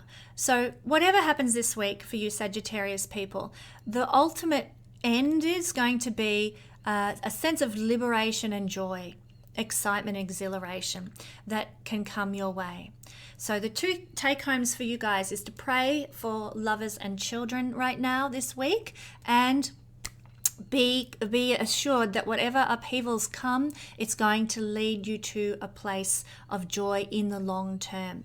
You're very lucky. For other people who haven't got this configuration, it's not quite so pleasant. So I'm glad to have some more positive news for my Sagittarian friends. Capricorn rising, sun and moon people. You can see this is going to be a long video this week. Thank you for bearing with me. Okay, the wheel is going to spin. It's not going to hold there, Capricorn people, so just use your mind's eye to sort of see that Capricorn sitting on the ascendant there, because it's not going to stay. All right, so for you guys, you have Pluto. Where is he gone? Mars squaring Pluto. Pluto's in your first house, but it's going. This dynamic is going to be expressing through the fourth house for you. This is your life foundation. This is your core emotional strength. And so your emotions this week, Capricorn, are likely to be very much challenged. You know, your emotional life could be quite volatile, quite full of upheavals. You know, your buttons are getting pushed big time this week, Capricorn people. You might feel like being aggressive and manipulative to other people or gaslighting other people this week. You might be on the receiving end of those things, and it causes your emotional self to be full of angst, okay? Be careful, you know, and have perhaps some strategies. Okay, when I'm feeling like I'm out of control with my emotions, what are you going to do, Capricorn? How are you going to handle that? Maybe, you know, you're going to walk in nature or take a swim, or maybe you're going to go down to your local coffee shop and just sit there and have a cup of chai tea and just, you know, have a little tea ceremony at the coffee shop. You know, what are you going to do that's going to help restore emotional balance? Have a plan. I will say that because your fourth house lord is Mars, and Mars is a strategist. as are you, Capricorn rising, sun or moon people. So have a strategy, and it will help you deal with the emotional upheavals that might come about this week. Now, this difficult combination of energies can give you some anxiety, some depression, some sadness. Again, just realize this is a passing energy. It's not a permanent state of being. Allow it to flow through you. The more we allow emotions to pass through us quickly, the less we make silly choices, the less we, destruct our lives, because emotions pass through in about 3 seconds, I think I've read somewhere. But it's when our mind engages with that emotion and says, yeah, I'm really sad and depressed and I'm never going to be happy again and it always happens to me and I'm a victim and boo-hoo. That is when the emotion lasts and sticks around longer. It's when our mind engages with the emotion that it gets stuck in our energy. So allow emotions to flow through. Observe them, detach and say, oh, I've got some sad feelings at the moment. Okay, I'm sad. Fine. That emotion will just go boop straight out. And before too long, you'll be down doing your tea ceremony at the coffee shop and laughing with whoever shows up and shares your cup of tea with you. Things can shift when we hold things lightly. And I encourage you to do that this week because so many buttons are being pushed. And the people pushing the buttons could be your family, your ancestors. They might be manipulating you. They might be even violent towards you. So if there's anyone inclined that way, steer clear of them this week in your family. If there's anybody who, is just always gaslighting you or coercing you or obsessive towards you or something, stay out of the way this week. Steer clear of those people. They can really bring you down, particularly if they're part of your family, which is the fourth house energy. Look, there could be, you guys need to be careful around your home of fire this week or even plumbing issues, okay? So both of those things, be careful with any properties that you own or your home. If you're in the garden, and you're gardening, be very careful of accidents that could occur with, sharp implements. Mars is to cut. So secateurs, and fourth house is gardening. Mars is to cut, secateurs, shovels, picks, axes, that kind of thing. Perhaps just pull the weeds out by hand this week, to avoid perhaps accidents that could occur in the garden or around the home with tools. Mars rules tools. So Pluto aspecting by a hard aspect Mars is just perhaps avoid using that bandsaw this week or the chainsaw, and maybe put off cutting up that firewood with the axe until next week, just to maybe play it safe, guys, okay? What else is seen from here? Well, this is a house of businesses that we inherit from family businesses. So you might be being manipulated or coerced, Capricorn, into taking on the family business, and you really don't want to. Well, Pluto square Mars calls us to own our power, and it's going to be through an upheaval and perhaps some sort of heavy transformation in our life that we own our power. So you might be getting the pressure put on you to take on the family business or buy a certain house even, or something like that, or take care of grandma and have her move into your house, and that could be fine if you want to do that. But if you can't do that, if that's not going to work, or a relative, I'm not just saying it's got to be grandma, but any relative moving into your home or something, they're just examples. If that sort of thing is happening and you're feeling pressured and coerced and manipulated and controlled into doing those sorts of things, this is going to cause an upheaval that is going to make you take your power back, where you need to learn to take your power back.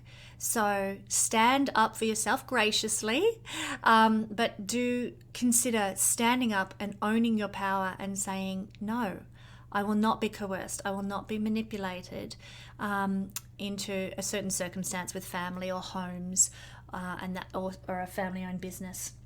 That's really what I'm seeing for Capricorn people with this energy in the fourth house. Aquarius rising, sun or moon people, this energy for you guys is falling. Okay, for our Aquarius rising, sun or moon people, well, the energy of Mars and Pluto making a hard square to one another is falling in your 3rd and 12th houses, and it's expressing its energy through the 3rd house. So if you have planets at 27 degrees of Aries or any of the cardinal signs, then you're going to be feeling this very strongly. Well, this is a difficult energy, as I said in the intro: aggression, manipulation, coercion, sociopathy, narcissism, traumas, cheating, crime, violence, accidents, transformations that come as a result of some upheaval. How is it expressing for you guys? Through 3rd house things. So you decide you're going to go on a short trip, which is a 3rd house thing, for example. And through it, you have some sort of a trauma. Maybe the car breaks down and, you've got to, you're stuck on the side of the road for hours and hours in the heat or the cold or something, and you're traumatized by it, but eventually you get the car going and back to where you're meant to go. But you're traumatized by this sort of like frustrating, difficult experience, that involved a short trip. Just maybe to go to the nearby town, just to, visit, Auntie Gwen or something like that, So some sort of short trip. And again, I use Auntie Gwen as an example, but it is relatives as well. So there could be sort of difficulties, problems that come through relatives or through going to visit a relative, Also, do keep an eye, my beautiful Aquarian friends, on your relatives, because some of your relatives, also your siblings and also friends, might be exhibiting the characteristics of Pluto square Mars: aggression, manipulation, being coercive, being obsessive, being possessive, being traumatizing to others, violence, causing accidents. Keep an eye on them. Are they instigating a lot of those things, or are they on the receiving end of a lot of those things? If you know coming into this energy that one of your relatives is in a very precarious relational situation, then do them a favor and offer them, a room for the week and say, hey, get out of that situation, because you're more prone to be abused or, go through some sort of difficulty this week. If you've got relatives, friends, or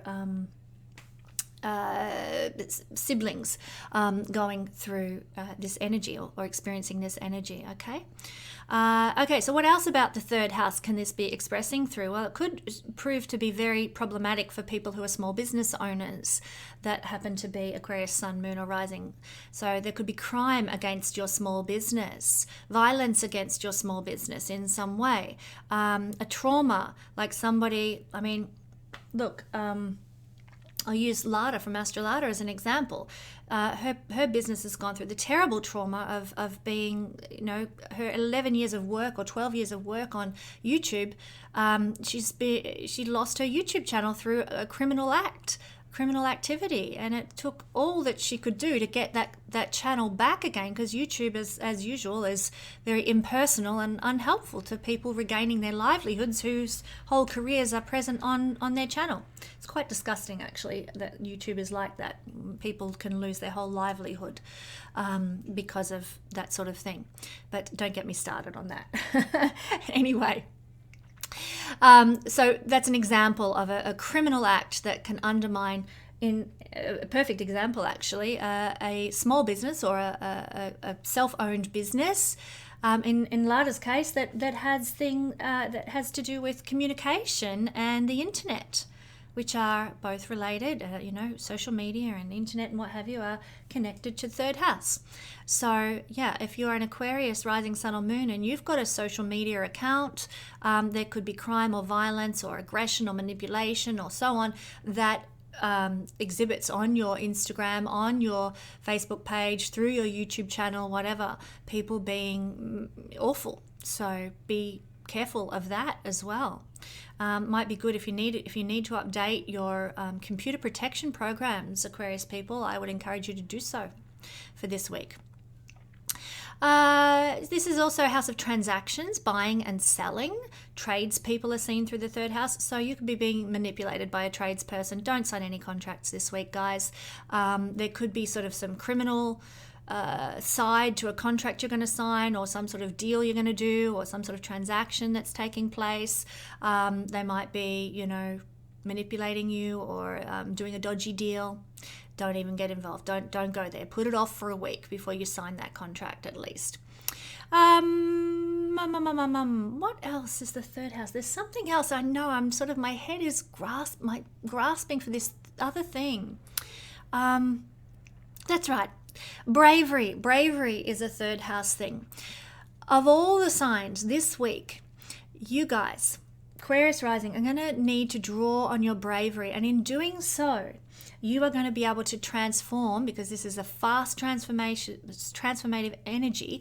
Through being brave, you can transform your life, but you might be called to be brave in some circumstance. Maybe you encounter an accident on the side of the road and you have to be the brave one to get in there and rescue someone or save the cat up the burning tree or something. You might be the one who's called on to be brave in a traumatic circumstance this week, Aquarius, but it's going to help you rise into your personal power, which is the whole point of this combination, to help us take our personal power back, but usually through some sort of friction or upheaval. So that was the final piece that I wanted to mention for my beautiful Aquarius friends. And finally, Pisces. Pisces rising, sun or moon people. Well, we all have, let's see if the wheel will stay. Yes, it will. We have Pluto squaring Mars in our second house this week. So that is where Pisces rising, sun and moon people are going to feel this energy of trauma, cheating, crime, violence, aggression, manipulation, obsession, all that kind of stuff that we don't like. And it's also where we're going to see some fast transformation, but usually fast transformation that's going to come with a lot of upheaval. So, what might this express like through the second house, Pisces? Well, the second house is what we need to live. Food, shelter, clothing, material things. Guys, you can expect some 180-degree turns around with your stuff this week. For some people, that might be seeing through some sort of trauma or upheaval, because that's the nature of this square, that, maybe you decide you're going to go live in a caravan.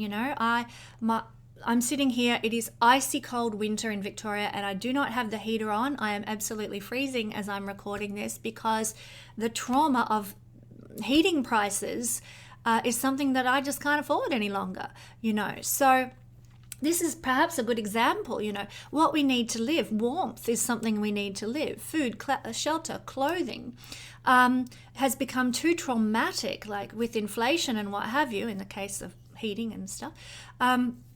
So it could, for some people, see them say, that's it. I'm going to sell my house. I'm going to go and I'm going to go live in a caravan so that I can just afford to keep myself warm, Big 180-degree turns around through some kinds of traumas or upheavals that are occurring. And we're seeing that in the world right now, aren't we, Pisces, with the inflation that's unfolding everywhere and how that's impacting us. So don't be surprised, Pisces, if the inflation really hits home regarding your resources this week and causes you to make some big life decisions. I'm not going to go live in a caravan yet, but I've had to make some big 180-degree turns around in my life as a result of this. So also what we value comes into focus now, and it's usually through a trauma, through an upheaval, that we see things differently. We work out what is important to us, what we value, what we treasure. But that's not an easy thing to do. They can be like, maybe you always valued, having luxuries in life, and, you thought that was where it was at. But then, we go through the inflation. I'm going to use that as an illustration here. It might not be the case for everybody, but it will do as an illustration. And you go through this inflation process, and you're like, well, you know what? I actually really value a warm house. And that was something I took for granted before. So traumas to our resources call us to change our value system, as well as have big 180-degree changes in our lifestyle. Now, also, this could be very careful, my beautiful, sensitive, caring, lovely Pisces friends. This energy can bring a blow to the ego, okay, and traumatize your self-worth, because this is the house of our self-worth and our self-value. This is a trauma aspect to your self-worth and your self-value, okay? My heart is aching already for us all. It could be that you receive some news, some information that hurts and wounds your sense of self, your sense of value. It could be that somebody breaks up with you and your sense of self-love goes through some traumatic experience as a result of this. You see what I mean? So Pluto is bringing trauma to your sense of value in many cases, how you value yourself, what you value in the world, and your resources as well. I want to encourage you, Pisces, to make sure that your valued possessions are safe this week. You know, you're not going to be at home. Make sure that house is locked. You know, you don't leave your kids' bikes lying around in the front yard because they're likely to get stolen. You know, our valuables are under pressure this week, you know, from crime and violence from people, and accidents as well. So, you know, leaving your possessions in the driveway, you know, kids leave their bike in the driveway or something, and you know, someone comes home and runs over the bike and causes some sort of an accident or something like that, you know, those sorts of things. Possessions cause trauma to us, you know, through maybe some criminal act or as an accident or something. So make sure that your valued possessions are secure and safe. Anything valuable is locked away. Make sure that, everything's in its place this week. Also, because this is an energy of accidents, do just take precautions with your teeth, hair, face, voice. These are things that are second house ruled. So, you know, you're playing sport. Mars is to play sport. You're playing sport out there on the soccer field and you've forgotten your mouth guard, but it doesn't matter, I'll just go anyway. Yeah, not a good week to do that. You're going to need your mouth guard to protect those teeth from any accidents, okay? So make sure that you are proceeding with caution and safety where, you know, your face, your hair, your teeth, and your voice are concerned. There can be some trauma to those areas of the body with this particular aspect, guys. Now, if this is a house of history and memory, if you have any traumatic or violent memories or a violent history, that can be triggered this week, and it can even repeat for some people, where you remember a violent act that somebody did towards you, and hopefully it helps you rise up into your own power, Pisces, because that's what this aspect's purpose is, to help us take back our power where we've lost it. And if you have a traumatic memory about a violent interaction or something like that, then use it to transform yourself. Use it to turn your life around and say, that's it, I'm going to release that old memory, and I'm not going to allow that sort of circumstance to happen again to me. This is a house of memory. Your memories that come to the surface now can be a source of transformation for you, and rapid transformation with this energy too. This, just to conclude, Pisces, I just want to make sure I've covered everything, but money and savings are seen from the second house. Our attitudes towards money are seen from the second house. Most Pisces people have actually got, a lot of people don't realize this about Pisces people, but they've got a real go-getter entrepreneurial attitude towards money, because Aries rules their second house of finances. So they can be quite proactive and entrepreneurial. I know that's certainly the case with me. But when you've got this traumatic energy expressing through the second house of money and savings and our attitude to money, there can be big upheavals and fast transformations with our financial circumstances. So I would advise my precious Pisces friends to have a rainy day bank account. I hope you've got one. Or to have some sort of savings set aside, or some precautionary something or other with money there as a backstop for you in your life. So that's what I'm seeing, Pisces. And just to again reiterate that this energy is to help you rise into your power with finances, but it's going to come with some upheavals first. So forewarned, forearmed about that one. Well, this has been a very long video, but there's so many important things that I wanted to cover. I hope it's been a blessing to you all. and I look forward to joining you for another Astro Weather Report next week. I pray for you all every week, and I thank you for being here and sharing the astral energies with me. I'll catch you next week.